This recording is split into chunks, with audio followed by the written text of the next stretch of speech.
CNN Indonesia Breaking News. Anda masih menyaksikan CNN Indonesia Breaking News. Pemerintah resmi mengeluarkan peraturan pemerintah pengganti undang-undang atau Perpu untuk membubarkan ormas yang terindikasi radikal. Aturan Undang-Undang Ormas nomor 17 tahun 2013 yang dianggap tak lagi memadai menjadi alasan pemerintah mengeluarkan Perpu nomor 2 tahun 2017. Kecemasan pemerintah akan masa depan kesatuan NKRI menjadi pendorong dikeluarkannya Perpu nomor 2 tahun 2017.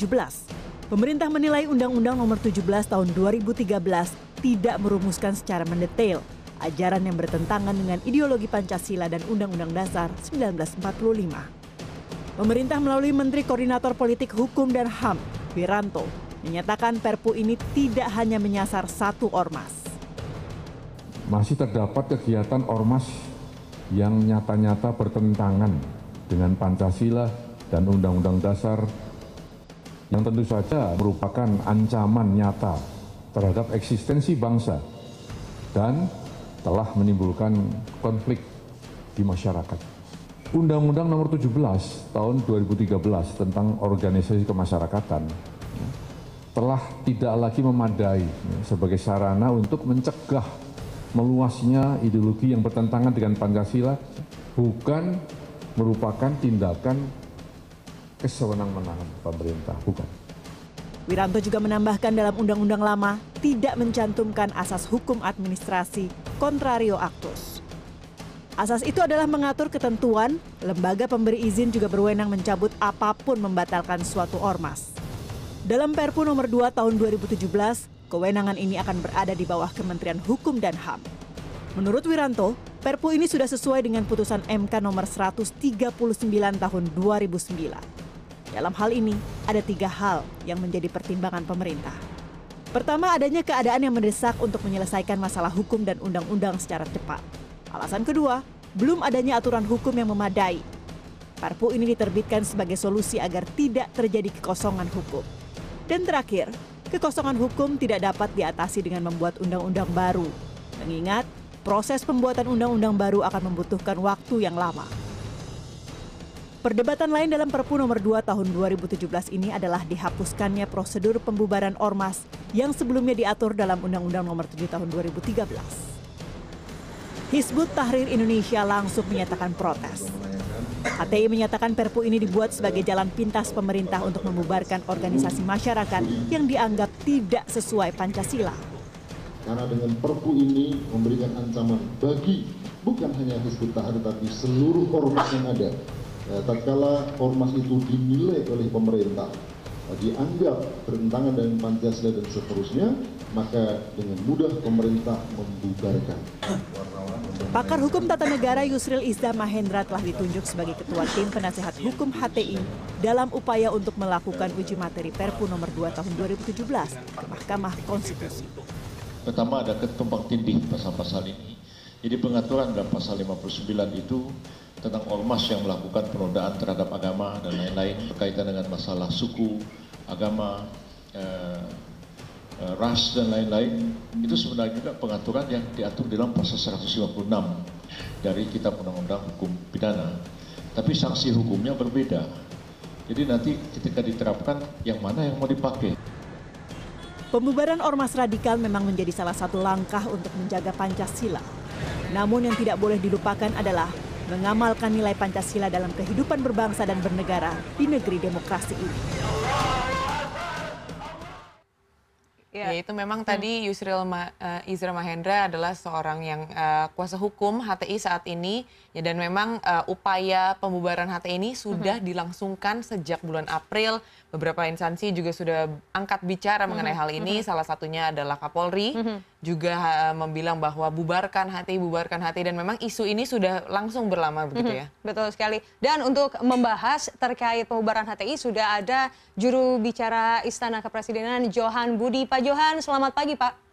Halo. Baik, Pak Johan di sini dengan Hanum dan Joy. Pak Johan terkait selamat pagi, Hanum. Baik, Pak Johan terkait konferensi pers yang baru saja berlangsung, mengapa sangat cepat proses pembubaran ini dilakukan? Apa juga terkait tekanan dari Presiden? Ya, jadi gini, Perpu kan sudah ditandatangani ya, dan pekan lalu diumumkan ya, dalam konteks keadaan mendesak ya. Karena itu setelah disampaikan, ditandatangani oleh Presiden, maka payung hukum itu sudah resmi ada ya, berbentuk peraturan pemerintah pengganti Undang-Undang Nomor 2 Tahun 2017 yang merupakan pengganti dari Undang-Undang Nomor 17 Tahun 2013. Nah, setelah Perpu ditandatangani, maka tindak lanjut adalah peraturan di bawahnya. Dalam konteks ini adalah di Kementerian Hukum dan HAM. Sehingga tadi diumumkan tentang quote-unquote pembubaran sebuah ormas yang anti Pancasila gitulah bahasa kira-kira. Mengenai detailnya tentu di Kumham ya. Dalam konteks Perpu tadi yang ingin saya sampaikan, keputusan itu pun sebenarnya bisa di-challenge ya.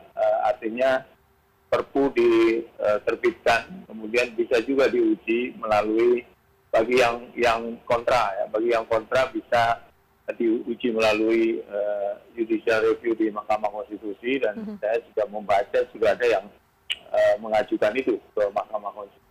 Selain itu juga DPR juga punya keputusan juga terkait dengan Perpu ini. Apakah menjadi undang-undang ataukah tidak? Itu juga tergantung DPR ya, tujuan DPR yang nanti Perpu ini juga akan dibawa kepada DPR. Jadi ada dua hal yang bisa untuk menguji Perpu itu ya, bagi yang kontra. Baik Pak, apakah kegentingan yang memaksa terkait ormas yang bertentangan dengan Pancasila Pak, sampai terbitnya Perpu ini? Ya itu tadi, kalau Anda ingat beberapa bulan yang lalu, 3-4 bulan yang lalu kan ada gelombang ya, dari masyarakat. Ya mungkin tidak semua masyarakat, tapi ada sebagian besar masyarakat juga yang menginginkan agar dilakukan tindakan yang tegas ya, terhadap ormas-ormas yang dengan terang-terang menyatakan bahwa tidak mengakui Pancasila. Ya, Pancasila sebagai dasar negara Republik Indonesia adalah kesepakatan bangsa ini. Nah, terhadap gelombang proses yang waktu itu muncul ya, kemudian Presiden memerintahkan kepada Menko Polhukam untuk melakukan kajian terhadap Undang-Undang Nomor 17 Tahun 13 atau juga mengkaji mengenai situasi dan kondisi yang ada. Dari hasil kajian yang dilakukan oleh Menko Polhukam, tentu juga mendengarkan pendapat para ahli hukum ya, yang kemudian akhirnya diterbitkanlah Perpu Nomor 2 Tahun 2017, di mana isinya salah satu adalah memberikan payung hukum, di mana di Undang-Undang Nomor 17 Tahun 2013 itu tidak terakomodasi. Nah, kondisi mendesak itu tentu definisi dari kondisi mendesak, kalau kita mengacu pada konstitusi ya, Undang-Undang Dasar pasal 22 tahun 1945, itu kan Presiden memang punya kewenangan untuk menerbitkan peraturan pemerintah pengganti undang-undang. Baik, Pak Johan, terkait hal ini, akhirnya Badan Hukum HTI ini sudah dicabut, dan seperti yang kita tahu bahwa HTI ini merupakan salah satu ormas yang memang sudah lama ada di Indonesia begitu, dan usianya sudah cukup tua. Apakah pemerintah, khususnya Presiden, melihat ini ke depannya akan menimbulkan dampak yang cukup positif, karena kita tahu kan keorganisasian masyarakat ini tentunya akan bisa timbul kapan saja, dan nanti akan ada HTI lainnya yang juga akan muncul begitu? Sebenarnya sederhana ya, simpel sekali. Apa yang dilakukan oleh Menteri Hukum dan HAM misalnya, itu kan juga bisa diuji melalui TUN. Jadi ormas yang dibubarkan itu juga bisa mengajukan keberatan juga ke TUN terhadap keputusan ini. Yang kedua, sepanjang ya, ini kan ada yang kemudian menjadikan Perpu ini bias ya, ada tudingan-tudingan yang seolah-olah memberangus ormas-ormas Islam. Saya kira tidak. Simpel saja, kalau ada ormas yang kemudian mengakui Pancasila, ya nggak masalah, nggak ada problem gitu.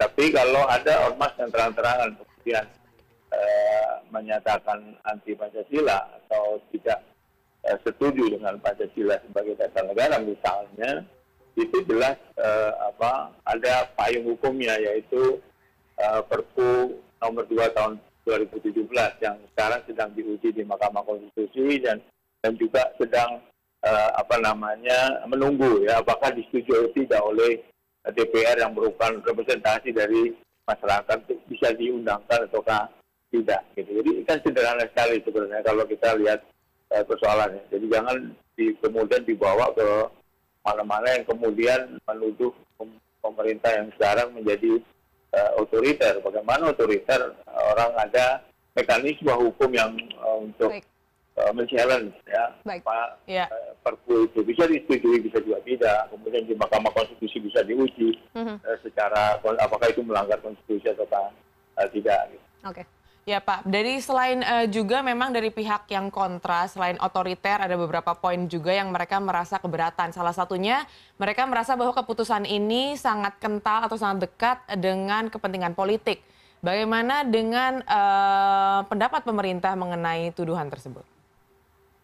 Kepentingan politik yang mana? Kan harus jelas. Mereka merasa bahwa ini adalah salah satu langkah. Bisa dijawab ya. Jadi apakah ini bentuk otoriter? Kan tadi saya sampaikan bahwa Perpu ini bisa diuji sebenarnya. Sederhana sekali kalau Mahkamah Konstitusi misalnya setelah ada judicial review dari ormas yang atau dari pihak yang kontra yang kemudian diputuskan oleh Mahkamah Konstitusi bahwa Perpu nomor 2 tahun 2017 itu melanggar konstitusi kan bisa tidak berlaku juga. Yang kedua kan DPR selaku representasi dari masyarakat yang banyak. Kan ada masyarakat, sebagian masyarakat yang menolak kalau DPR ini kan merupakan representasi dari masyarakat banyak. Kalau dianggap bahwa Perpu ini juga tidak bisa diundangkan, kan juga bisa ditolak oleh DPR. Sehingga tidak bisa diundangkan kalau DPR yang merupakan representasi dari publik, dari masyarakat, menolak ya Perpu ini. Nah, kalau DPR nantinya ya kemudian setuju dengan Perpu ini yang kemudian menjadi undang-undang, pertanyaannya adalah berarti masyarakat lebih banyak yang setuju dengan Perpu ini kan kalau DPR atau kalau Mahkamah Konstitusi memutuskan bahwa Perpu ini dianggap konstitusional, berarti ya Perpu ini konstitusional, bukan sebuah bentuk langkah yang otoriter dari pemerintah. Saya kira itu. Baik, Pak Johan Budi, terima kasih sudah bergabung bersama kami di CNN Indonesia.